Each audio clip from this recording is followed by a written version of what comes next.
عايز الادمن يدخلها يعني.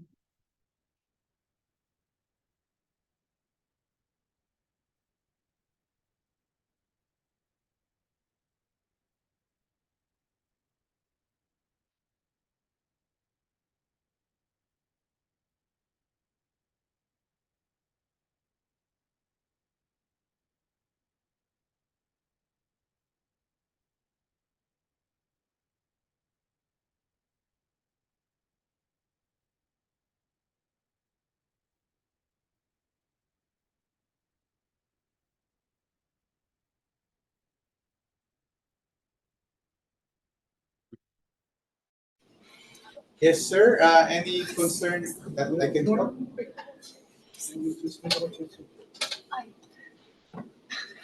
Are your students having problem with the connection? I see everyone is on. There's no one in the waiting room. Okay. So everybody's in. We can now begin, sir. You can hear me. Okay, yes, sir. It's co-host. Hello, sir. We are now ready. Hello, can you Yes, hear me? sir. Yes, sir. I can hear you, and I can see the slides of your student, and we are ready to listen to their report. Okay, we are going to start now. Our slide says ancient Manila. Is that what you see? Yes, sir. We can see it. It's color brown and it's ancient Manila. Yes, exactly. Exactly. Okay. First, I would like to welcome you to our second session of the Global Signature course. We had the first session on November 7th, where students from Manila presented their research on Cairo. And today we are going to do the same by Galala University students on Manila. Of course, this is a joint effort between our two universities to experiment with the global signature course organized by Santana Group. And we will start our first presentation on ancient Manila. So please come and start your presentation. Please.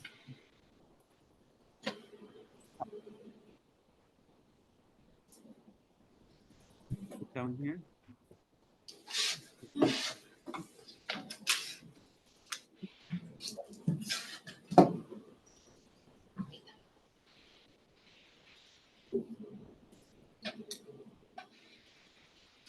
Okay, hello everybody in Galileo University. I am a management and pharmacy student. We're talking about ancient Manila.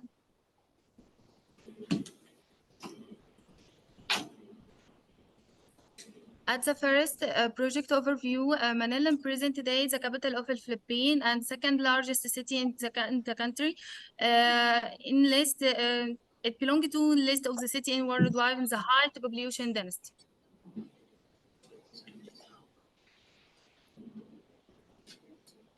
Okay, the second one, city name. The city name they come from two sites. The first site, Manila, come from a type of flowers, or beauty flowers, white and yellow.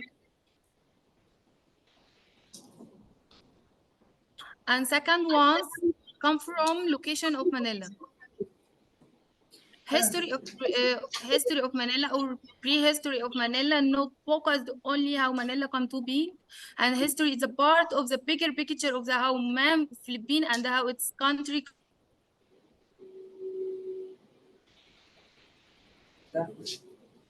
Okay, history of Manila, just like every other pieces of the land pieces Manila from every million of years and even before emerging by rising river.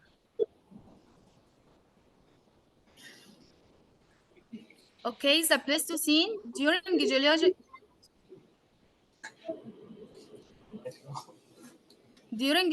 event, 5 major Pleistocene island group. The first group, Greater Luzon; second group, Greater Mindanao; third group, Greater Negros; and 4, Greater Sulu, and and so on.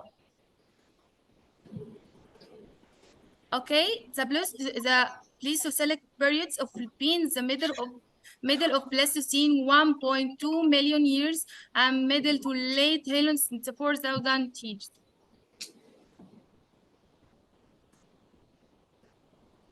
Okay, the Neolithic period in the Philippines. Around 4,200 to 2,000.15 years ago, and began with arrival of Eurasian-speaking people who are bringing knowledge. Okay, the Middle Age of Philippines, the period prehistory from 1,500 to 1,000 of the Middle Age, and uses of bronze and iron to this metal.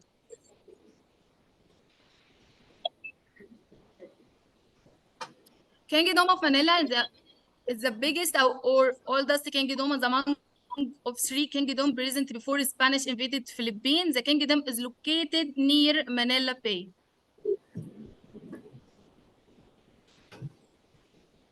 Okay, Manila is have lonely kingdom or own kingdom, so lonely يعني.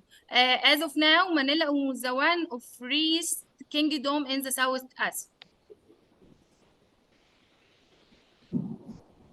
Second part of presentation, we're talking about lifestyle of Manila. The first part, social organization. The group coming from 2 Philippine import called Balanjay. Each occupied of area of land, and each group lived independently of other and make to the part of land and lived in. Their society family based on divided into 3 classes, noble and freeman and slave.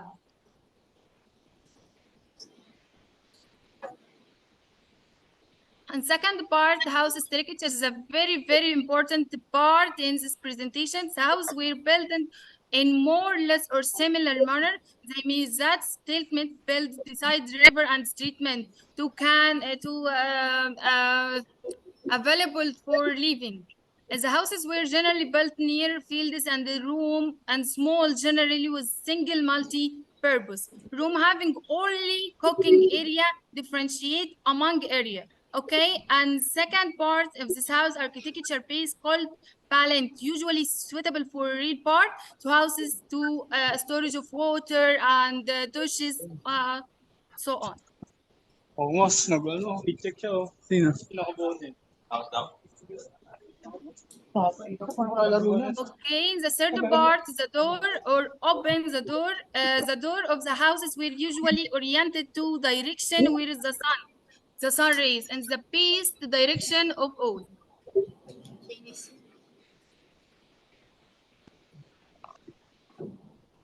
Okay, reeling of ancient Manila animism region, ancient Philippines, long before Spaniards come, and by time differentiate of regions. It's for example Christian and Islamic and so on.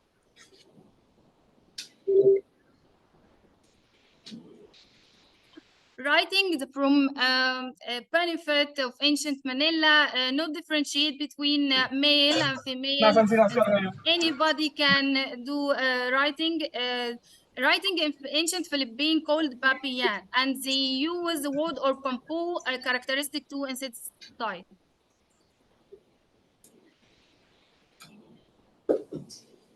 Okay, the last part defines. According to sites of pre-Philippine or pre-history of Philippines, the beside the river, anyone can be attack the Philippines. So they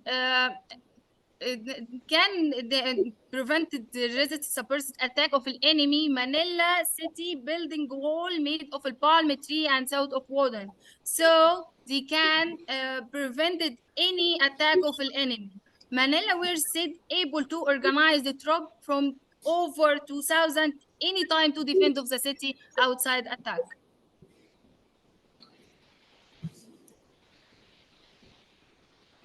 Now we thank you for my group, and thank you for Dr. Yasser and this group. Thank you. Thank you very much.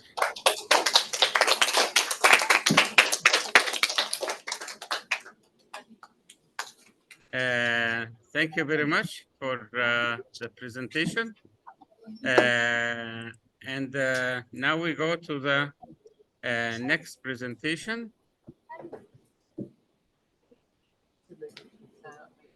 Next presentation is the presentation by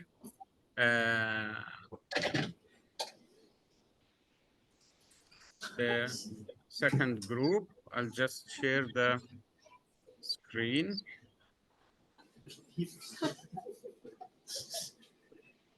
Okay.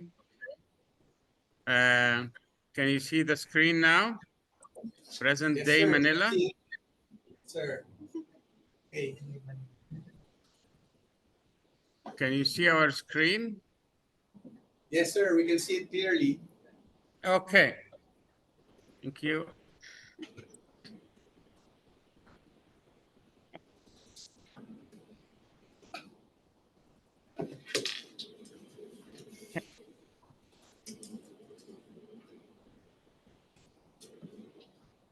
Good morning, everyone.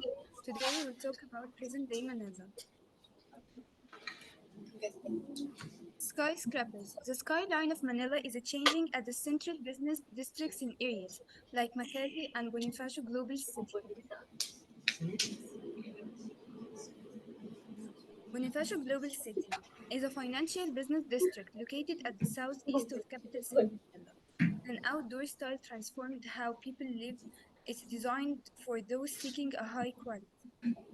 Grand Hyatt Manila. This building is 318 meters tall. It has been the tallest in the Philippines since it was finished in 2016 and opened in 2018. Gramercy Residence. This building stands at 250 meters in height. It is the fourth tallest in the area and was opened in 2016. Sustainability. In Manila, there is a growing focus on a sustainable architecture, with many new buildings adopting eco-friendly technologies and practices like energy-efficient designs, rainwater harvesting, and green roofs to address environmental issues. La Mesa Eco Park. It's situated in the center of the La Mesa Dam watershed, which provides water to Metro Manila. This park, once neglected, has been transformed into a peaceful retreat for Quezon City. Residents seeking a break from city life. It opened in the 1950s. Greenbelt Ayala Center. It is a shopping mall at Ayala Center in Makati, Metro Manila, Philippines, close to Glorita. This mall opened in 1988. Culture integration. Modern architecture in Manila often aims to blend Filipino culture and history into its designs, with many buildings incorporating elements influenced by traditional Filipino architecture and using indigenous materials. National Museum. This building was constructed as the agriculture and the commerce and designed in neoclassical style by Filipino architect Antonio Toledo. San Sebastian Church in the middle of the city of Manila, a soaring church with a green painted Gothic town spire domination the skyline. Venice Canal, known as Rand Canal Mall, opened in 2015, located in Metro Manila. In this mall, you will notice that the transformation around the mall is by boats. Capital Commons, its opening date in 2018.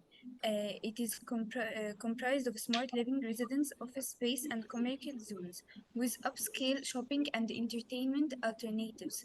City of Dreams is a luxurious integrated resort and casino complex located on the city gaming strip.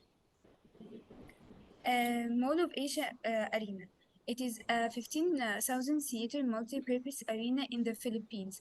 It is the largest indoor arena in the country and it is often used for concerts, sporting events, and other large gatherings. Opened in 2012. The Mind Museum. It is an interactive science museum. It features exhibits on a variety of scientific topics, including physics, biology, and chemistry. Opened in 2012. Thank you.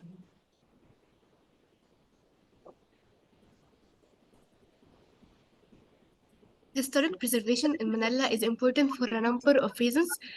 First, it can help to strengthen a city's sense of identity and community. Second, historic preservation can help to boost tourism and economic development. Intramuros, its history, military defines structure in Philippines. It was built by the Spanish in the 16th century. A significant role in Philippine history. It was opened in 1571. Chinese town, known as Biondo. It is an old China town in the world and the most visited Philippine capital. It's known for its street food. Cultural and art center, such as the Cultural Center of the Philippines, not only exhibit architectural excellence, but also function as the cultural artistic activity center. Cultural Center of Philippines, managed by Cultural Center of the Philippines. It's situated along Rocos Boulevard in Metro Manila, Philippines. The University Center for Culture and the Arts. It's a non-profit culture center within Polytechnic University of the Philippines, operating under the Office of the Vice President for Student Service. It's located on the university campus. Waterfront developments. Manila's waterfront areas are undergoing a transformation with the modern architecture and urban planning, featuring developments that provide scenic views of Manila Bay, incorporate contemporary amenities.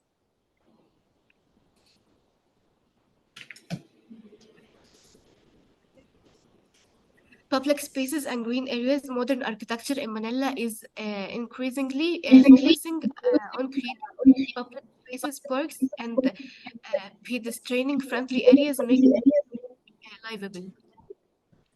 Fergus Circle design and a space interacts with the landscape. The circle first come to prominence in 2009. Ayala Triangle Gardens, first urban park to be built in Manila, opened in 19 November 2009. Amusement Park SM by the Bay opened in the public in 2011. Here they have a large Ferris wheel as well as the variety of the different games for all the ages. The Tal volcano is a large caldera filled by the lake by Tal Lake in Philippines, located in the province of Batangas, about 50 kilometers south of Manila. Thank you. Thank you very much.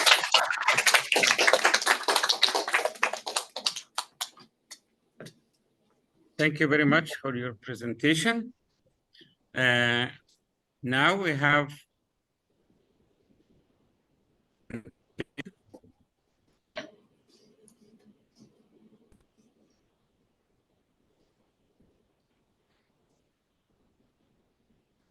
which is this one, right?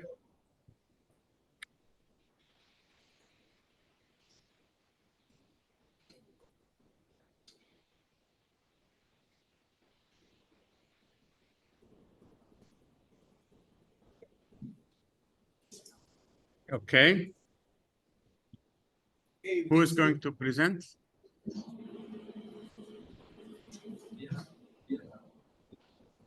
Come.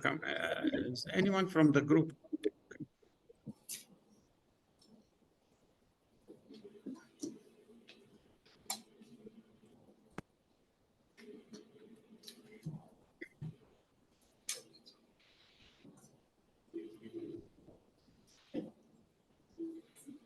Please go ahead.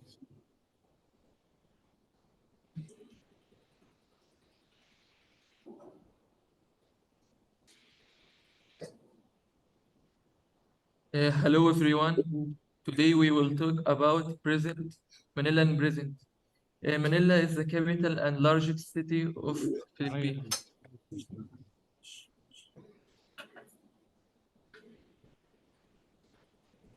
Largest city of Philippines. Situated in Luzon Island, it's known for its rich history, culture, diversity, and a mix of Spanish and American influence. Located on Manila Bay, the city serves as a significant culture, economic, and political center in the Philippines. Excuse me, can you make the slides advance, please?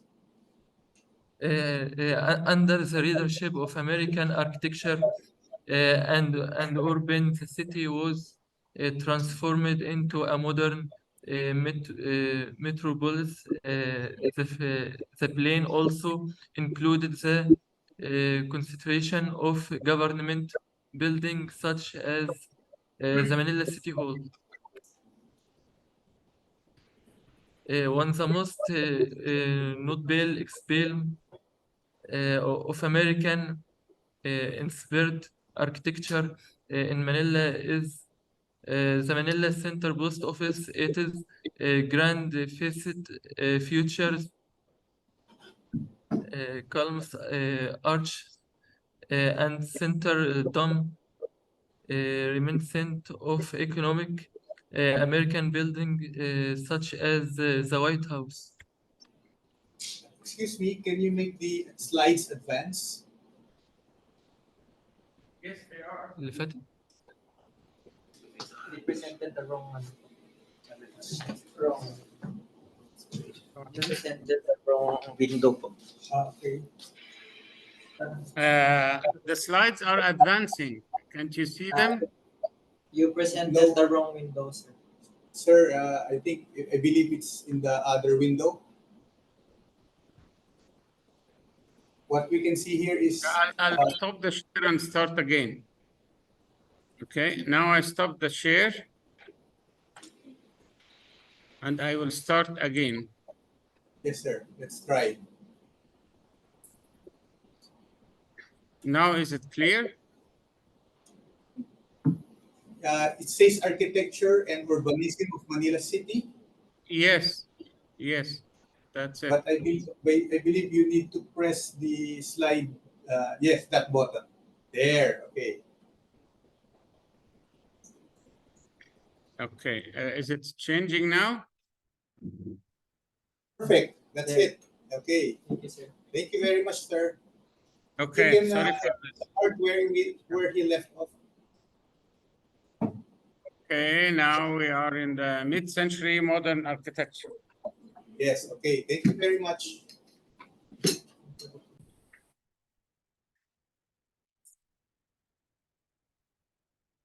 The mid-center modern architecture on the most economic place on Mind Center modern architecture in Manila is a film life building.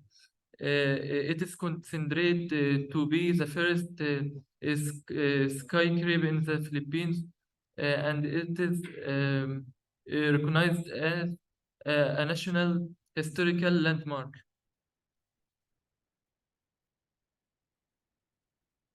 Another example is the Far Eastern University Administration Building. It is considered to be one of the best example of modern architecture in the country.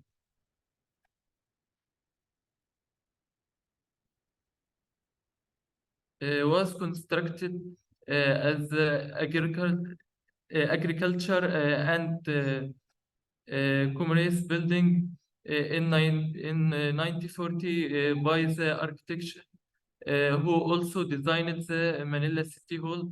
After the war, both the agriculture and commerce building and Fiance building were restored by following the original plan.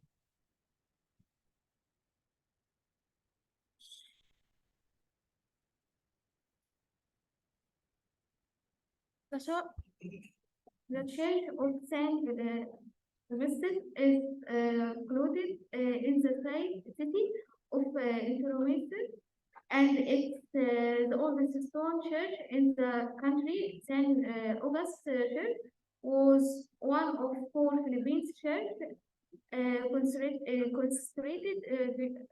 during the Spanish occupation to be joined a World Heritage Site by UNESCO.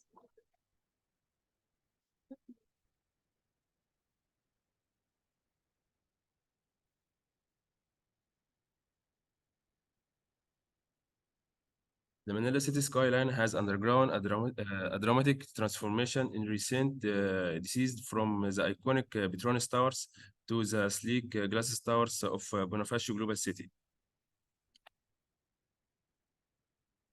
In the most famous open park in the Philippines, there are many architecture attractive sites found in the park, which the Chinese and Japanese gardens, the planetarium, the arched.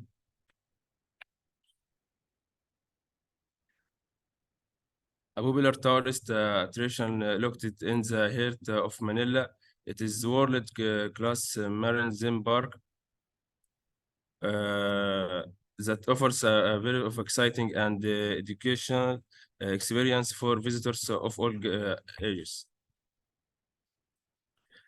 Netlima Tower, one example of modern architecture in Manila and an international architecture from known for its iconic buildings.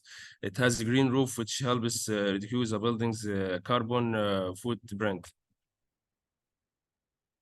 Manila City has undergone a scientific urban renewal project to rehabilitate the city and improve the quality of the for its residents.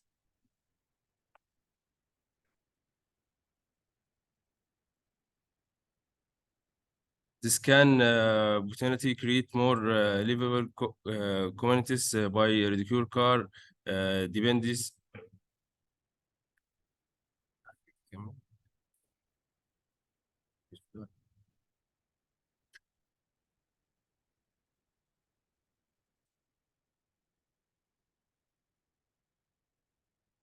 Sustainable and eco-friendly designs are critical for Manila City, and they are important for several reasons.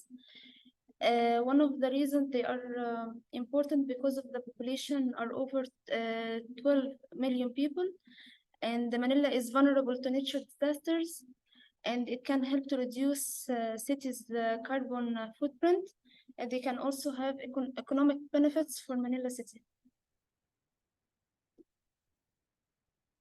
Green buildings are important because they help to use less energy and water, and they are healthier to live and work, and they are used as a standard buildings.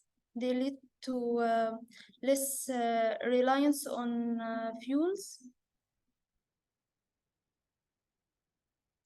Green architecture concept, the Zilling building are one of the green architecture examples in Manila.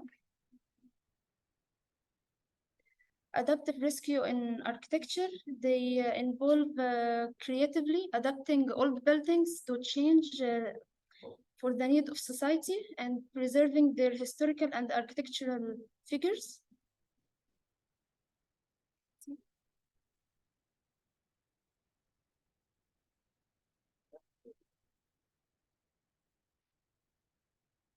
The National Museum of Fine Arts stands as a symbol of adaptive use, showcasing how an old government building can be transformed into a cultural institution. Today, the building as the National Museum of Fine Arts is a home to 29 galleries and a hallway exhibition comprising of 19th century Filipino masters, national artists, and leading modern buildings.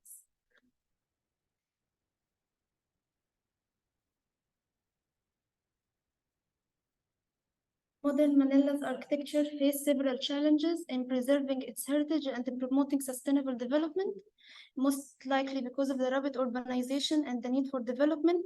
This has resulted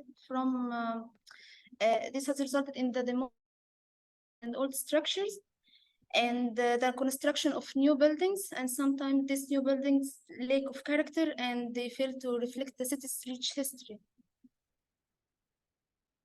There have ongoing collaborations between community and private organizations to protect important heritage sites in Manila. And these efforts aim to balance between preservation and development, ensuring that the city's architectural heritage are not lost in the process of modernization. Thank you. Thank you very much.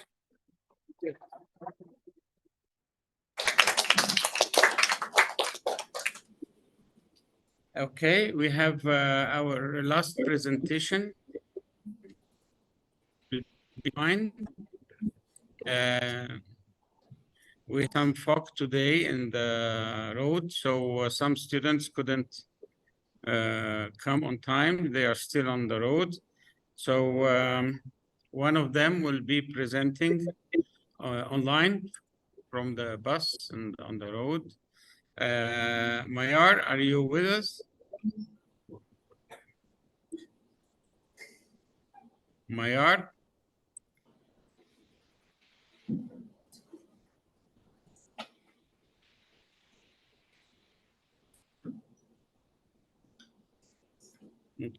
Can you see our screen? It's called Manila in 19th and 20th century. Yes, sir. We can see it. Okay. Mayar? Yes, Can you hear doctor. us? Yes. Okay, you can start your presentation, and when you want to change the slide, say next. Okay. Hello, everybody. I want today to talk about Manila in 19th and 20th centuries. The second. Doctor, change the slide.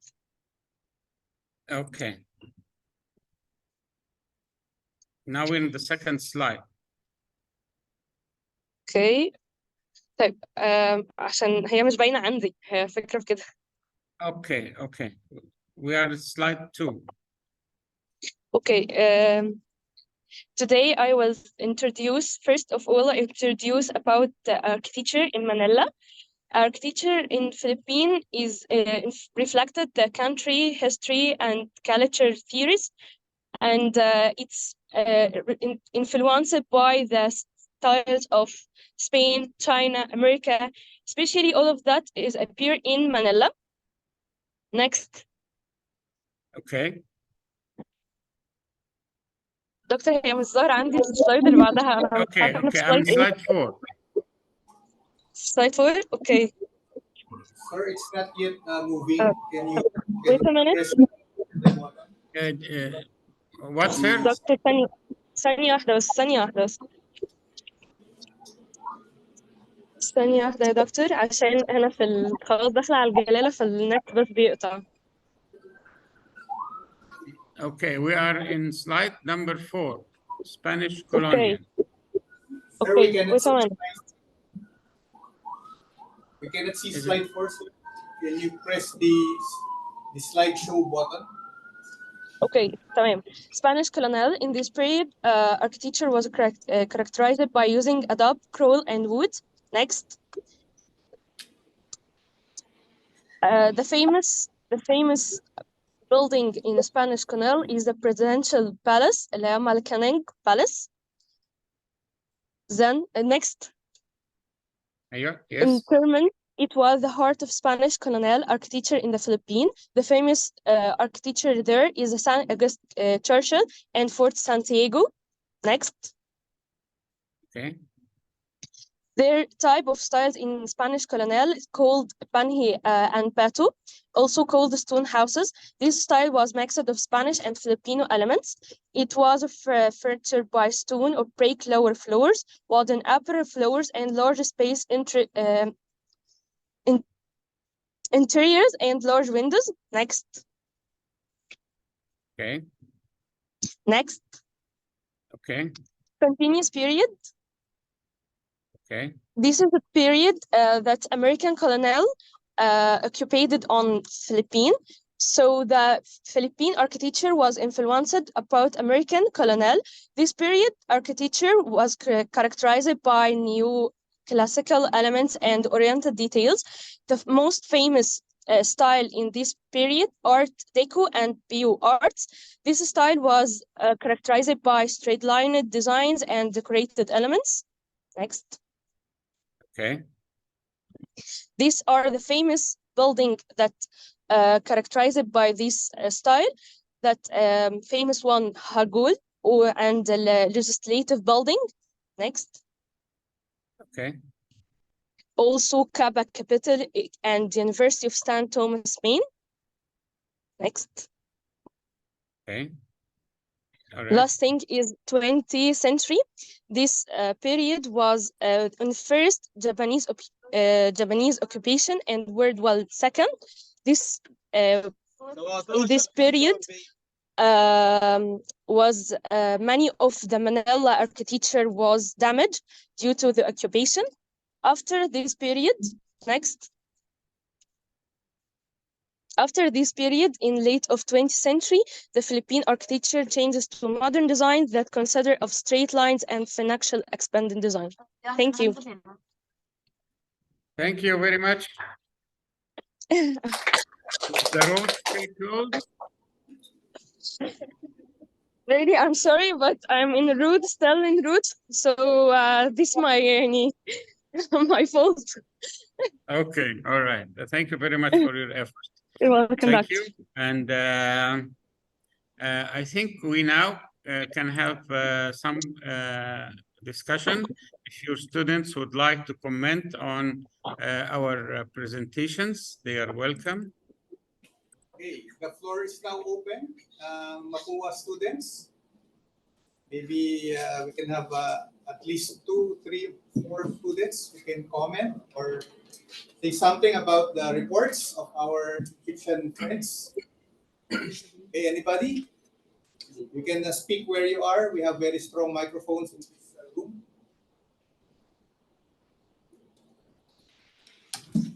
Any reaction? Any comments, any information that you would like to correct for our students? Actually, sir, before our first commenter, I'd like to express my deep appreciation for all the reports. I see everything in order. There's no mistake or everything is correct and more than what I am expecting. So the information given was the information is more than what I am expecting, and I'm very impressed. Thank you very much. And we have our first commenter here. Yes. Okay, please.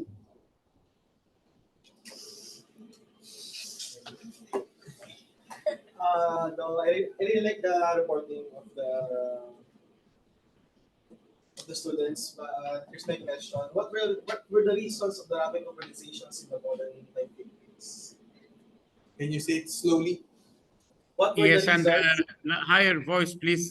We cannot hear you very well.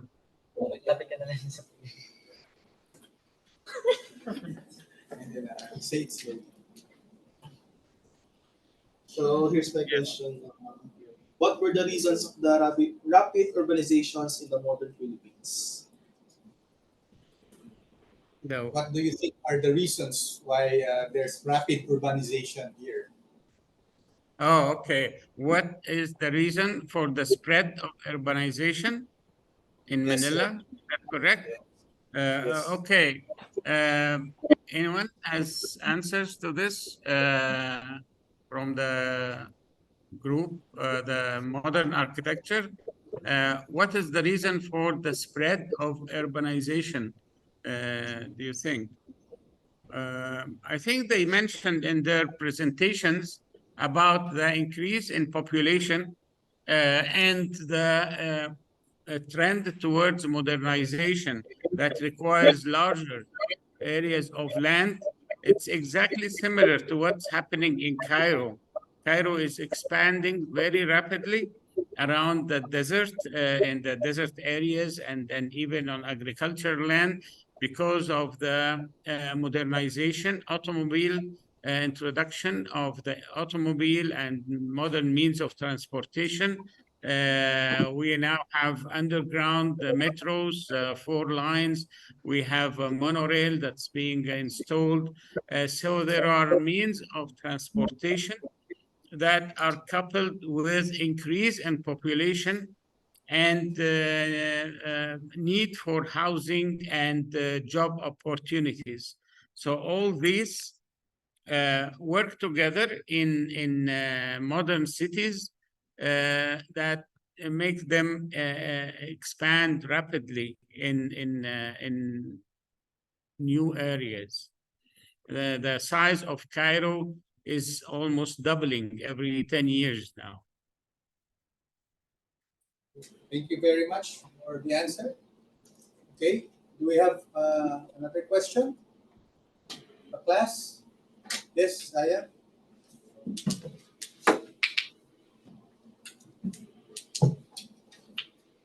Um, no, sir.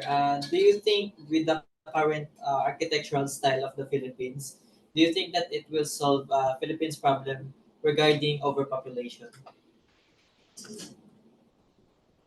Uh, the question is about the current style of architecture in the Philippines and whether it will solve the needs of the people, right? Yes. Specifically on the problem of overpopulation. Especially for overpopulation. Do you think that this style of architecture currently going in Philippines, especially the skyscrapers, the this will solve the current problem of the population? Any comment? Okay, I think it's also mentioned in the presentation that skyscrapers, they solve a specific need for specific income group or economic group and business requirements, but it will not solve the problem of the general population. This needs other types of approaches for public housing, for shared housing, for community housing. Also, it needs to focus on providing jobs and services, not only glass towers. I think this problem is everywhere in our cities. Glass towers that are being erected without consideration of the end users' needs of housing, facilities, schools for their kids, hospitals, and so forth. So while it solves part of the problem, it does not solve the whole problem. Thank you very much, sir, for your insights. Thank you. I think we have only enough time for your lecture, sir. So we sir. better That's what start I'm with about to this. say. Okay. That's our last question. Anyway, I think my lecture will answer the other questions that we have in your mind. Okay, can I ask Aya to help me out here? I can show you now the screen. where my PowerPoint is displayed.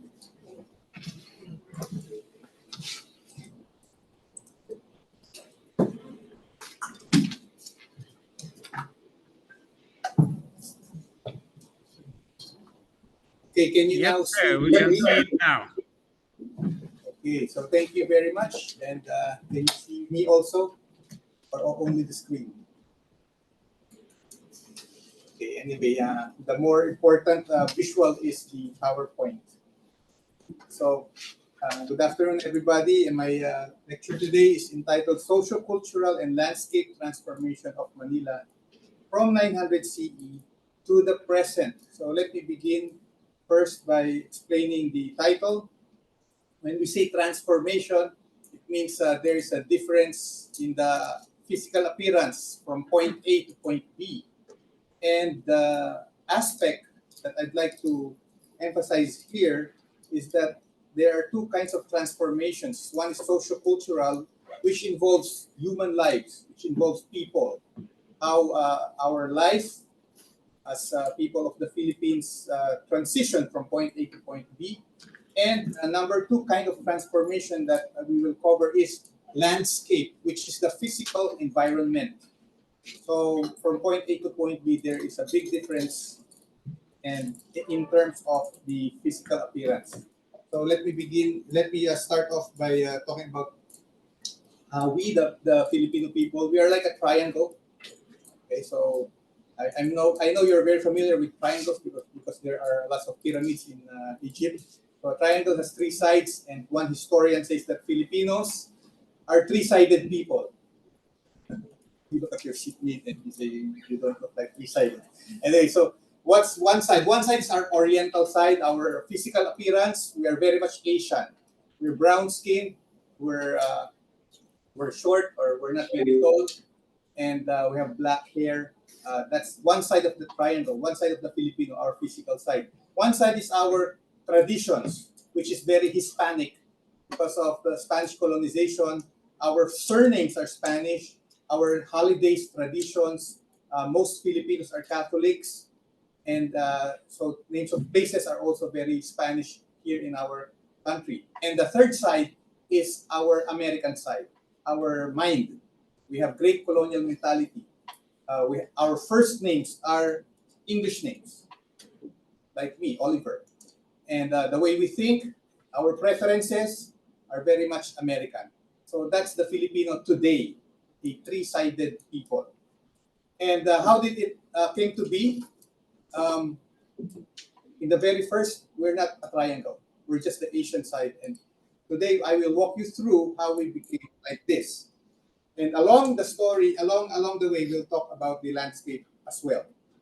So this is the Philippines. We are an archipelago, unlike Egypt, which is solid. We are composed of 3,000, more than 3,000 islands, and there are three groups of islands: Luzon, Visayas, Mindanao. Luzon is the largest island there in the north. Mindanao is the largest island in the south, and in between are the Visayan islands. The capital is in Manila. The capital is Manila. It is in Luzon Island, as you can see there. Okay, so Manila is the second largest, they say in your report, maybe in terms of land area, but I believe in terms of population, it is the largest. And the name Manila, there are two theories here. One is it says that Manila comes from May Nila. May means there are many or there are, and Nila is a plant. Okay, this is a mangrove species, and there are lots of Nila plants in Manila, and so the natives call the place Maynila. And I believe this is the accurate version. Another version is Nila is a Sanskrit word for indigo, but our leading historian Ambit Ocampo says that the first theory is correct and the second is wrong. Maynila comes from this plant that is very abundant in the Pasig River and along Manila Bay. And our language is called Tagalog, okay, which is a shortcut of Taga-Ilog. Taga-Ilog means river dwellers. because in Manila there's a very beautiful river, the most beautiful river in pre-colonial times, and it's called the Pasig River. And it's very nice to live there, and many people settled along the Pasig River, and the people there talk a language called Tagalog, okay, or Taga-Ilog, the language of the river dwellers. Now, Manila, the capital city of the Philippines, was already a large city way back in the pre-colonial times, and this is the very first mention of the city of Manila in primary documents or in historical diggings. This is called the Laguna Copper Plate inscription. This is the oldest. This is the oldest written document dug up in the Philippines. It dates 900 CE. So it's not very old compared to your culture, wherein you have evidence of civilization way back 3,000 years ago or 4,000, 5,000 years ago. But in our country, it's just around 1,100 years ago that the evidence that we can dig in terms of civilization or a written document. And there's a mention here of the Kingdom of Tundun. And the Kingdom of Tundun is located north of the Pasig River, the northern bank of the Pasig River, which we call now Tondo. Okay? And the other places mentioned in that document are indicated here on with the stars. By the way, that document, the LCI is a receipt saying that this person is no longer a slave. Okay, so the holder of that receipt used to be a slave because he owed the chief or the king of Dewata some amount of gold, and he cannot pay, so he became a slave, and all his descendants will become slaves as well. So this is one clue that in the pre-colonial times, slavery was present in our country. But he was able to pay off the debt by working, okay, by serving the king. And so one of the kings mentioned in that document is the king of Tundun, who lived in Manila. And the next part of the story here, the timeline, is that by the way, in this time the religion was animism, but in 1258 Islam entered Manila through the Raha of Brunei, and he conquered Manila and made the people there Muslims. Okay, and this is the source. And then there's also a mention in the Marco Polo documents about a place, a sea with 4,000 islands. And they pointed to the direction of the Philippines. So this is another historical reference to the Philippines. The sea with 4,000 islands. And that's the Philippines, according to the documents of Marco Polo. And then, of course, Pigafetta, the companion of Magellan, the first Europeans here in the Philippines, mentioned about the Prince of Manila. They met the Prince of Manila after the death of Magellan in Cebu. They went to Brunei, and along the way, from Brunei going to the Spice Islands, they met a man who introduced himself as the Prince of Manila, and he is on his way to Brunei. So here's a clue that Brunei and Manila have ties. Their kings, their royal families were related. Okay, so this is another reference to Manila. So the mention of Manila in primary documents are a handful. And so Manila was conquered by the Spaniards, according to your report also, that it was in 1570, Martin de Goiti, and then Miguel Lopez de Legazpi in 1571. And these are the Filipinos they met there, Raha Sulaiman, Raha Matanda, and Andula. They subdued these Filipino rulers, and so Spanish colonial rule in Manila began in this year, 1570.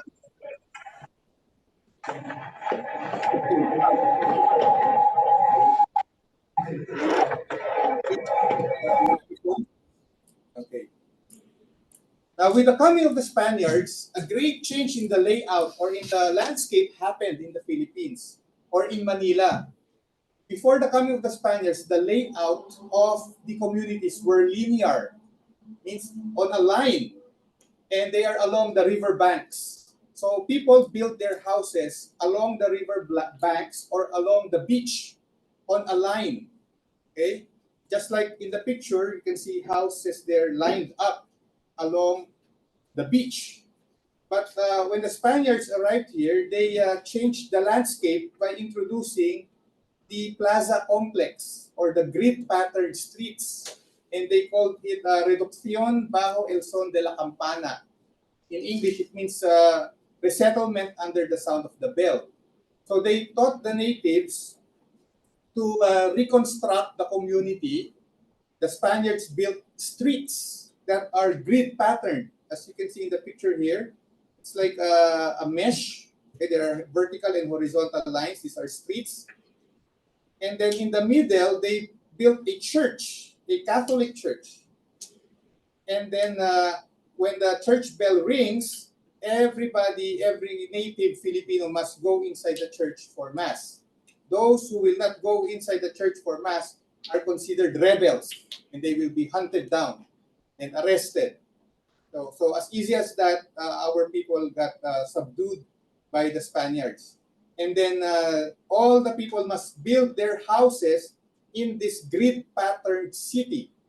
Because if you don't, you are called Tulisanes. Tulisanes means rebel. And the Tulisan lives in the mountains or live outside the city. So not only in Manila, but in the whole Philippines, you can see old towns with this kind of grid patterned streets. In the middle is a church and the public market and the municipal building. So the transformation happened in the beginning in the 1500s. Now the way of life, so that's the landscape that happened during the Spanish colonial period. Now what about the life of the people? We have here the Boxer Codex, another primary document, 1590 is the estimate date. And we have here drawings because the camera or photography was not yet invented in 1590. So the Spaniards drew what they saw. And this is how the Filipinos in Manila looked like. Okay, so there's a noble class. So there were kings and princes and princesses, and they wore red and gold all over their bodies. And the ordinary people who were not nobles, the third picture here, that's how they look like. So they wear ordinary colors like brown and blue. And you can see the women, they have a covering over their head because they are Islamic. So that's the religion that the Spaniards found upon their arrival in Manila. And they just converted the natives from Islam to Catholics, okay, or to Christianity. So this is a primary document. That means this is how it really looked like, the life of people during that time upon the arrival of the Spaniards. Now the Spaniards ruled the Philippines for more than 300 years, and we have here a picture in this. This is not a movie, and this is not a recreation. This is an actual photograph of Manila, the district of Escolta, which is the central business district during the Spanish times, in 1889. So as you can see, the streets, they are paved with stones, and then the people are barefooted. The people, the women wear long skirts. They call it saya, and then the men are in all white. They wear a hat. Okay, this kid wears a shirt that looks like a Barong Tagalog. And the transportation is the kalesa. This is the kalesa. Okay, it's a carriage pulled by a horse. So this is the Spanish times. Now during the American period, this the photograph of the same place. Okay, the very same place, a photograph. So what happened now here during the American period? We still have the kalesa, but we now have the tranvia. In English, it's called tram. In Spanish, it's called tranvía. So it's a little train that is powered by electricity, and it goes through the streets of Escolta. And we have here an automobile, a car, a primitive kind of car, okay, a 1910 model Ford car. And this is the transformation that happened during the American period. Now, during the Japanese occupation, here's a picture of the same place. Okay, so I'm showing you pictures of the same place, same spot, Escolta, in 1941.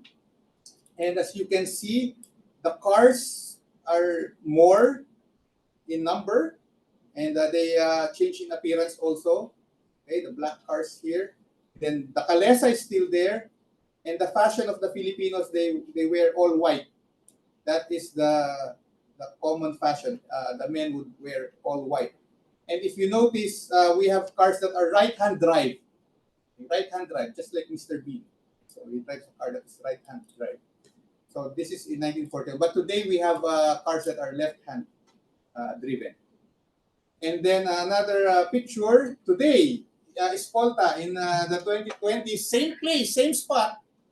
And we have here jeepneys. Okay, so this is a vehicle that is only in the Philippines. We call it jeepney. It's a public transport. It's like a minibus. So people would ride here going to a place for a commute. You pay a fee to the driver, and the driver will bring you to where you want to go. And you sit here with strangers, just like riding a train or a bus. And this is called the king of the road in Manila, because this is very common. This is the most common mode of public transportation. And there are motorcycles already at this time, okay? And more modern kinds of cars. And there are better buildings, as you can see, and a traffic light. So that's the transformation of Escolta through the different ages of Philippine history. Here's another part of Manila called Quiapo. Before and after shot, 1910 and 2010, 100 years apart.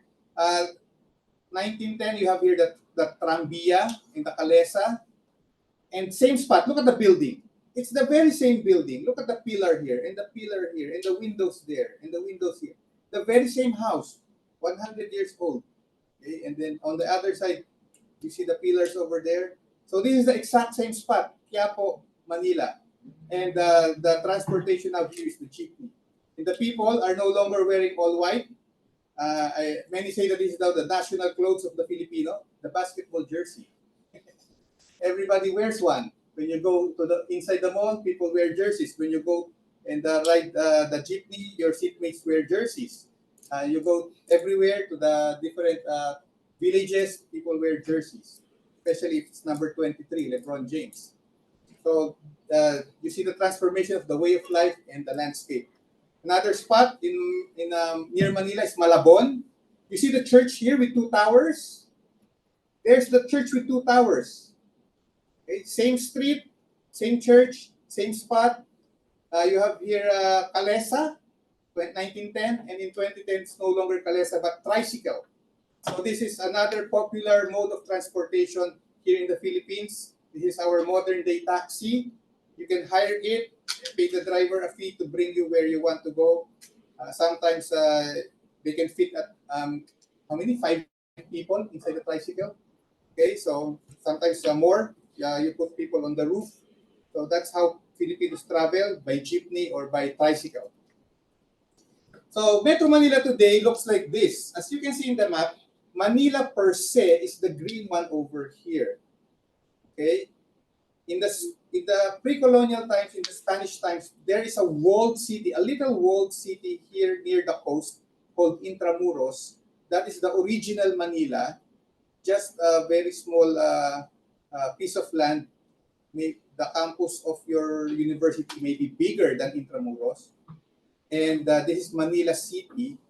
And around Manila are other cities, okay, like Quezon City, Valenzuela City, Parañaque. And these are cities that make the landscape one continuous city. Okay, so if you travel from Manila to Muntinlupa or from Manila to Caloocan, you will see the same landscape, buildings, skyscrapers, traffic jams, malls. It looks like one continuous city, but it's actually 17, or I mean 18 cities put all together. So this is how Manila looks like today. And we don't call it Manila, we call it Metro Manila. So when you say Manila, it's only this small green original city of Manila. When you say Metro Manila, it includes the 17 other cities that surround Manila, and altogether they're one continuous big metropolis. And Metro Manila today has 14 million population at night and 18 million population by day. How did that happen? Why is there a 4 million discrepancy? Because people from outside Metro Manila, okay, like here in Laguna, Mapua, Laguna is around 45 kilometers outside of Manila, and we belong to a province called Laguna, and then there are other provinces around Manila. And the people in those places work or study in universities, they work in factories, they work in offices inside Metro Manila, and by daytime, they make the population of Manila swell to 18 million. And by nighttime, they go back to their homes in the provinces, and so the original residents of Manila would sleep overnight. They are 14 million. So that's the life here. And Metro Manila is one of the largest cities in the world. Also in terms of population density, which is 21,000 persons per square kilometer. Now, the last part of my lecture is about the transformation in the landscape in terms of patterns that I see. And one pattern that I see is the disappearing rivers, shorelines, and mountains. I have old maps and the present day maps to compare. So here is a map, 1885. So this is a primary document, a map made by the Spaniards by a Frenchman who lived in Spanish Manila. And as you can see, Manila over here, this is the original city of Manila, okay, the shaded part. And then all around are grasslands and forests. Okay, so this can be rice fields, grassland, idle land, forests, and the dots there are the small communities. And we have here a small mountain called Mount Mani. Okay, not Manila, but Mani. Mani in Tagalog means peanut. So Mount Peanut over here. And then here's the Pasig River, as you can see. Okay, and it connects to Laguna de Bay, a lake, the largest lake in the Philippines over here. And so this is the landscape in 1885. Compare it today, as you can see, there are disappearing rivers. Look at the river here in Pasig, no more. Okay, so we have lots of, here's a delta, a lot of branches of the river Pasig, but it's no more here. And then the landscape grew. So there's a land reclamation over here. Okay, and then the coast of Manila, as you can see, also bulged. Here it's not bulging, but here there's a bulge here and there's a bulge over there. And over here also in the north. Okay, so here is the original Manila, the walled city I'm talking about. It's called Intramuros. And in this old map, the green represents water. So Intramuros, or the original Manila in the Spanish times, is an island because there's water all around. See? So Manila used to be an island. Intramuros used to be an island. There's water all around. And there's lots of rivers over here. You see the river here? Okay, this big one is the Pasig River. And there are smaller rivers over here. Okay, notice these small rivers. Now, this is the present day map. This is now the original Manila, and it's no longer an island because the blue is the water. See, there's no water around Intramuros anymore. There's no water. They filled it up with land. There are small ponds, but it's not one continuous body of water anymore. And what happened to the rivers I pointed out over here? No more river.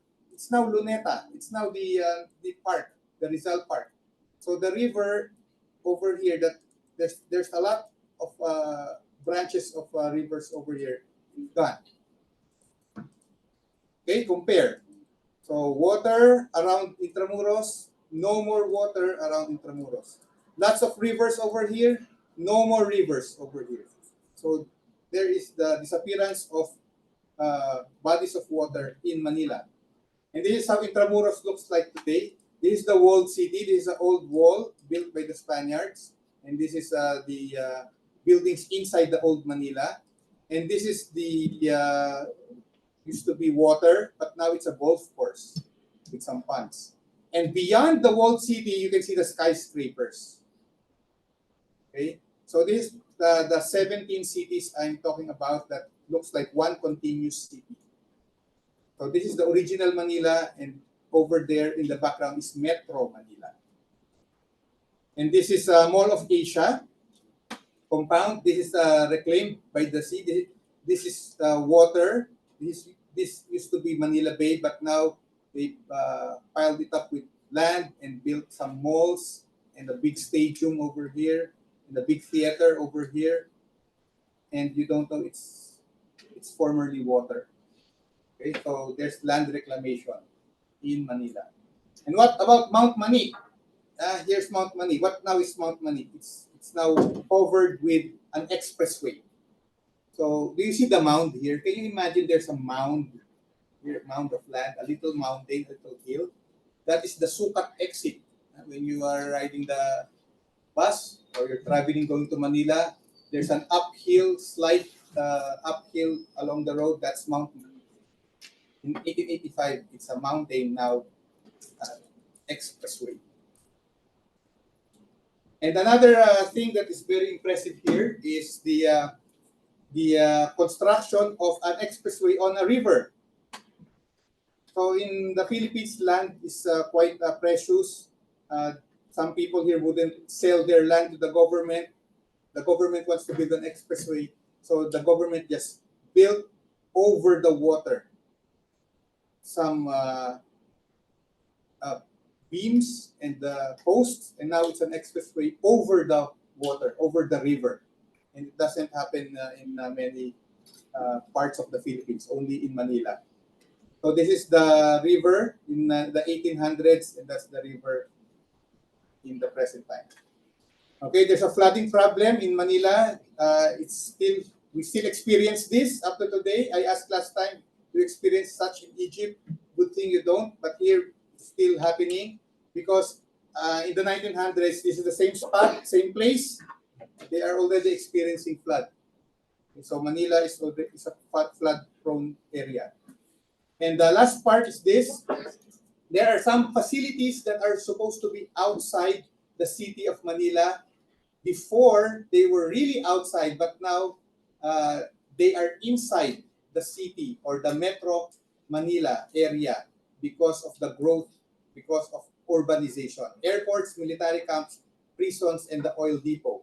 This is the Nilsson Airport in 1937. This is an airport. This is the runway, 2 runways. There's a control tower over here, but now it's Makati. It's a city. Do you see this triangle over here?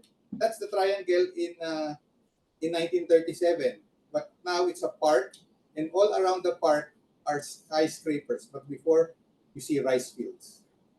And this is NAIA, the International Airport in 1940. You can see the fields, lots of rice fields here. This is the runway. This is the runway. Okay. And today, that's the runway. Where are the fields? It's now a city. Okay.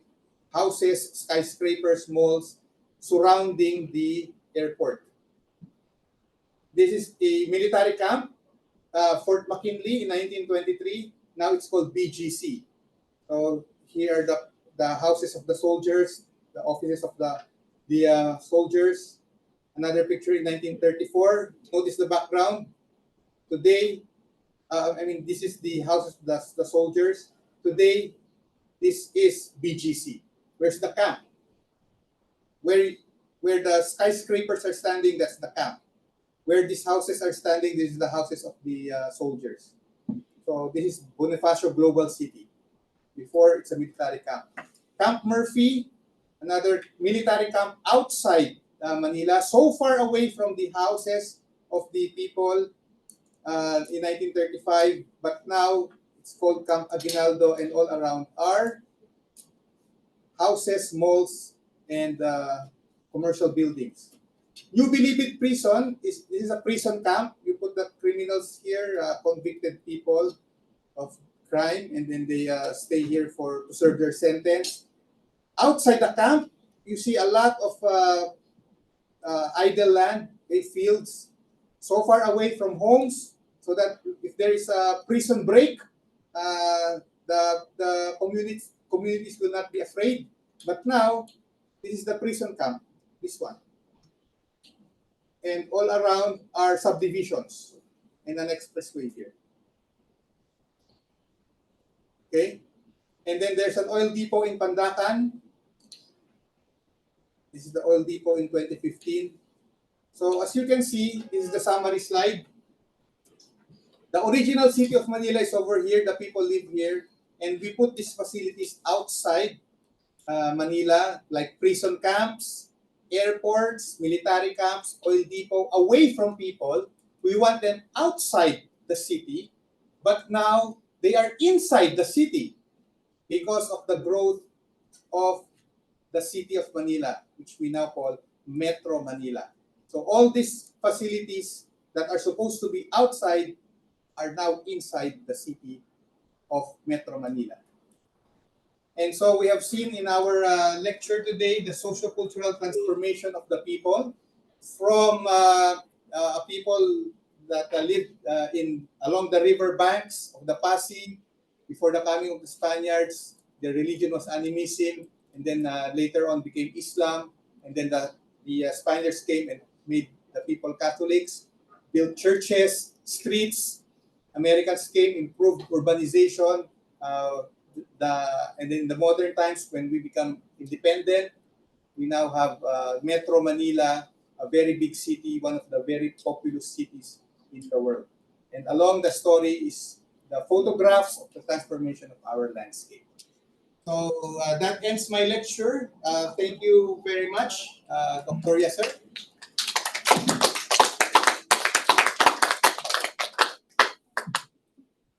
Again, can you bring everything back to order? Okay. Yes, sir. Dr. Yasser, you have. Thank you. Thank you very much.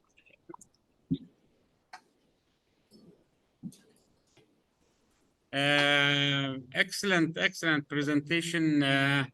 And we can identify many shared themes between Cairo and Manila: the rapid urbanization expansion, the transformation of the environment, the elimination of many positive elements from the old environment to accommodate for cars and skyscrapers and other types of capitalist urbanization symbols. We, of course, find many similarities. We can mention several areas in Cairo that also went through transformation. But I'm very amazed by the bridge that is being constructed on the river. This is very, I've never seen this before. I wonder what will be the environmental impact of such a project. Do you have any comments?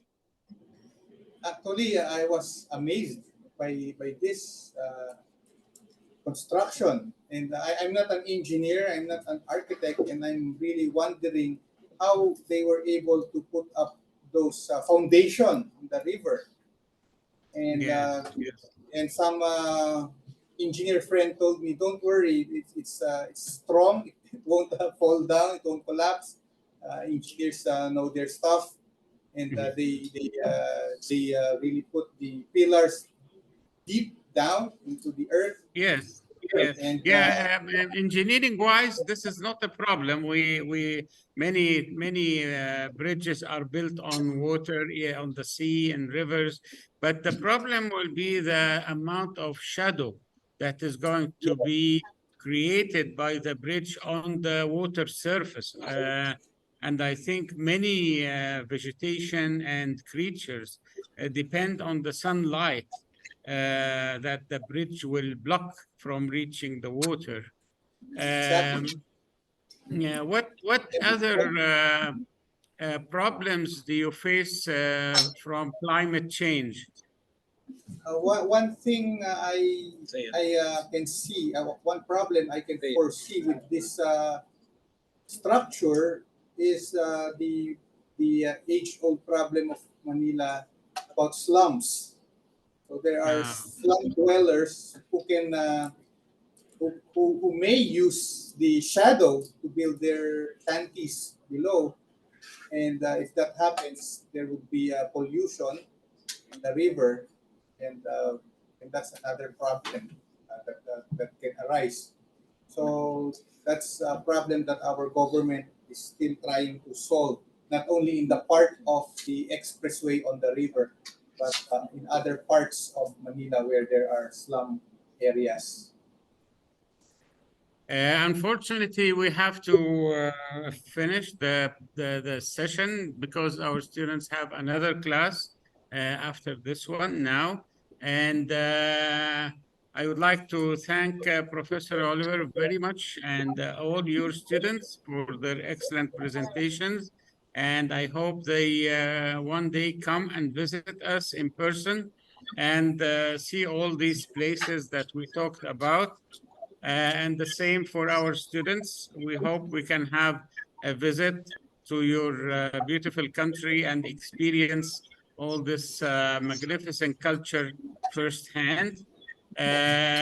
Of course, thanks to Mapo University and Galala University for providing us with this opportunity. Thank you all very much. Thank you, sir. Thank you very much. Good pleasure working with you and meeting your students. Thank you and goodbye. Bye. Bye. Bye. Bye.